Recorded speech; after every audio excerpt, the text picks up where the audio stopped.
আসসালামু আলাইকুম। আশা করি সবাই ভালো আছেন। জুন মাসটা ব্যক্তিগত আয়কর রিটার্নের জন্য খুবই গুরুত্বপূর্ণ। এর ২ টা কারণ।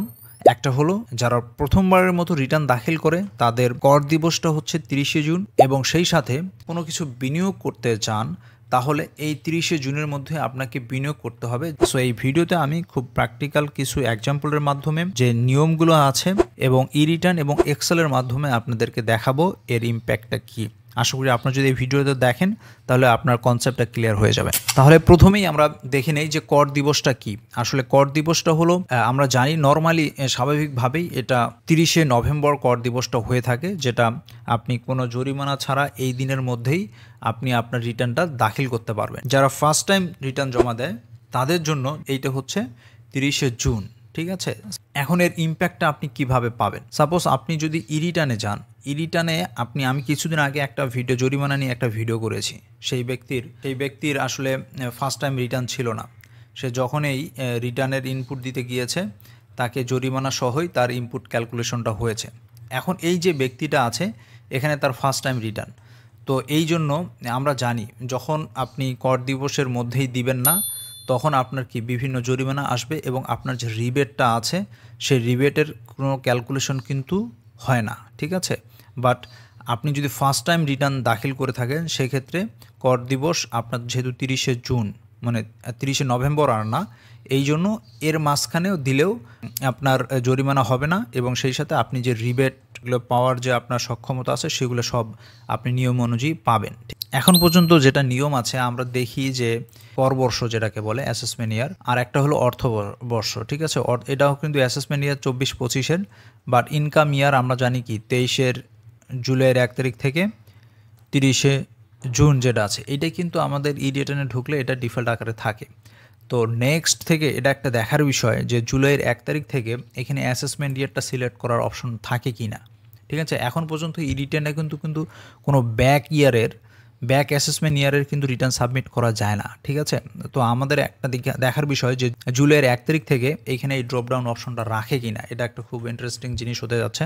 তো যেহেতু এই অপশনটা নাও রাখতে পারে, সো আমি মনে করি কারো যদি বিভিন্ন সার্ভিস যেসব সার্ভিস পেতে আয়কর রিটার্ন সাবমিশনের ডকুমেন্ট শো করাতে হয় সেসব সার্ভিস পাওয়ার যদি আপনার কোনো প্ল্যান থাকে, সার্ভিস নেয়ার যদি আপনার প্ল্যান থাকে তাহলে অবশ্যই আপনি ৩০শে জুনের মধ্যে আপনার জিরো রিটার্ন হোক, আপনার করযোগ্য যদি আয় থাকে সেটার জন্য হোক, আপনি রিটার্নটা সাবমিট করে রাখতে পারেন। ঠিক আছে, হলো বিনিয়োগ। ঠিক আছে, আপনার যে অর্থ বছরটা শেষ হতে যাচ্ছে সেই অর্থ বছরে আপনার যদি করযোগ্য আয় থাকে তাহলে আপনি তো অবশ্যই আপনাকে ট্যাক্স দিতে হচ্ছে। তো এই ট্যাক্সের দেওয়ার জন্য গভর্নমেন্ট কিন্তু রিবেটের কিছু প্রসেস চালু রেখেছে, মানে কর রেয়াত।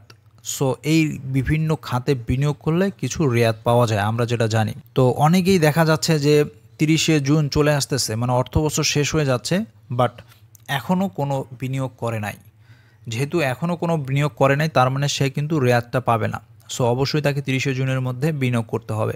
এই জন্য জুন মাসটা খুবই ইম্পর্ট্যান্ট। নিয়ম অনুযায়ী কিন্তু রিবেট ক্যালকুলেশনটা হয়। ঠিক আছে, তো কতটুকু বিনিয়োগ করবেন এইটার ক্যালকুলেশনটা আমি এখন আপনাকে দেখাচ্ছি। আপনি খুব ইজিলি বুঝতে পারবেন যে মিনিমাম কতটুকু আপনাকে বিনিয়োগ করলে আপনি সর্বোচ্চ কর রেয়াতটা পাবেন। ঠিক আছে, তো এখানে যে নিয়মটা আছে নতুন যে নিয়মটা সেটা হলো মোট করযোগ্য আয়ের ৩% বা মোট বিনিয়োগের ১৫% বা ১০ লক্ষ টাকা উপরের মধ্যে যেটি কম। ঠিক আছে, তাহলে যেটি কম মিন্স আমরা যেহেতু এই ক্যালকুলেশনে যাচ্ছি তার মানে আমাকে মোট আয়েরটাকে আমাকেই ক্যালকুলেশন করতে হবে। আপনার মোট করযোগ্য আয় হলো যদি ১০ লক্ষ টাকা হয় তাহলে আমাদের যে প্রথম যে নিয়মটা আছে যে ১০ লক্ষ টাকার আপনি ৩% আপনি কর রেয়াত পাবেন, তাহলে 3% ধরলে আমরা দেখতেছি ৩০,০০০ টাকার বেশি কিন্তু আপনি রিবেট পাবেন না, যেহেতু ১০ লক্ষ টাকা আপনার করযোগ্য আয়। ঠিক আছে, তাহলে আমি দেখলাম এই ৩০,০০০ টাকা এখন সর্বোচ্চ রিবেট পেতে গেলে আমাকে কত টাকা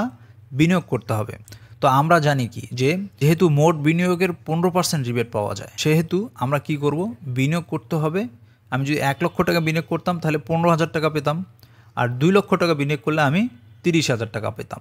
সো আমাকে এনশিওর করতে হবে যে এই অর্থ বছরে আমি ২ লক্ষ টাকা বিনিয়োগ করেছি কিনা। তো এই বিনিয়োগটা আপনি এখন প্রশ্ন হবে কোন কোন খাতে অ্যাকচুয়ালি বিনিয়োগ করা যায়। জনপ্রিয় কিছু খাত আছে যে খাতগুলোতে বিনিয়োগ করা যায়, তার মধ্যে একটা হলো জীবন বিমা যেগুলো আমরা লাইফ ইন্স্যুরেন্স যেগুলো বলি। দেখেন যারা সবাই জব করে তাদেরকে অনেকের ক্ষেত্রে দেখা যাচ্ছে যে তাদের এই প্রভিডেন্ট ফান্ডের কিন্তু একটা ইস্যু থাকেই। সো ওখান থেকে কতটুকু আপনার প্রভিডেন্ট ফান্ড কেটে নিচ্ছে সেটা দেখবেন, আর বাকি যেটা থাকতেছে সেটাই মেনলি আপনি বিনিয়োগ করার চেষ্টা করবেন। টোটাল 2 লক্ষ টাকা যেন আপনার বিনিয়োগ হয়, এই রেশিওতেই আপনি আপনার ক্যালকুলেশনটা করে ফেলবেন। তাহলে দেখেন আমি এক্সেলে একটু দেখাই, আমাদের অটো এক্সেল যেটা আছে।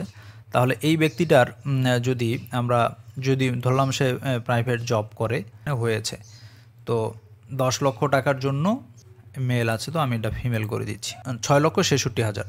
তাহলে এর কত পার্সেন্ট আমরা জানি সে সর্বোচ্চ ইনভেস্ট করতে পারবে? 3%। তার মানে দেখা যাচ্ছে তার যে করযোগ্য আয়টা আছে এটার কিন্তু 3% ধরলে দেখা যাচ্ছে যে সে 20,000 টাকা পর্যন্ত সে কি ম্যাক্সিমাম, যেহেতু মিনিমামটাই কাউন্ট হবে, 20,000 টাকা পর্যন্ত সে রিবেট পেতে পারতো। তাহলে 20,000 টাকা রিবেট পেতে গেলে আমরা জানি 15% হারে যে তাকে বিনিয়োগ করার, সেই বিনিয়োগটা তাকে করতে হতো। তো 5,000 টাকা অঞ্চল ভিত্তিক, কেউ যদি সিটি কর্পোরেশনের বাইরে না হয়, আদার হয়, তাহলে 4,000 টাকা তাকে রিটার্ন সহিত জমা দিতে হবে। সো আপনার আমাদের ইউটিউব চ্যানেলে আমরা রেগুলারলি নিজে আয়কর রিটার্ন কীভাবে দাখিল করতে হয় এর উপর আমরা ভিডিও দিচ্ছি।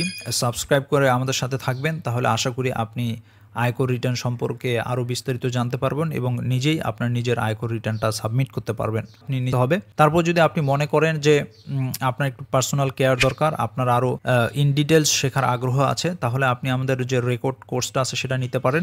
সেই সাথে যদি আমাদের লাইভ সাপোর্ট ক্লাস থাকে প্রতি মাসেই, সেই লাইভ সাপোর্ট ক্লাসগুলোতে জয়েন করে নিয়েও আপনার যদি কোনো প্রশ্ন থাকে আপনার সরাসরি আমার সাথে কথা বলে নিয়ে আপনার রিটার্নটা সাবমিট করতে পারবেন। সো সেই সাথে আমাদের অগাস্ট থেকে আমরা আমাদের লাইভ ব্যাচ শুরু করতে যাচ্ছি। সো আপনার যদি আগ্রহ থাকে আপনি ইন ডিটেলস ভিডিও ডেসক্রিপশনে থাকবে, আপনি দেখে নিতে পারেন। সো সবাইকে ধন্যবাদ, খোদা হাফেজ।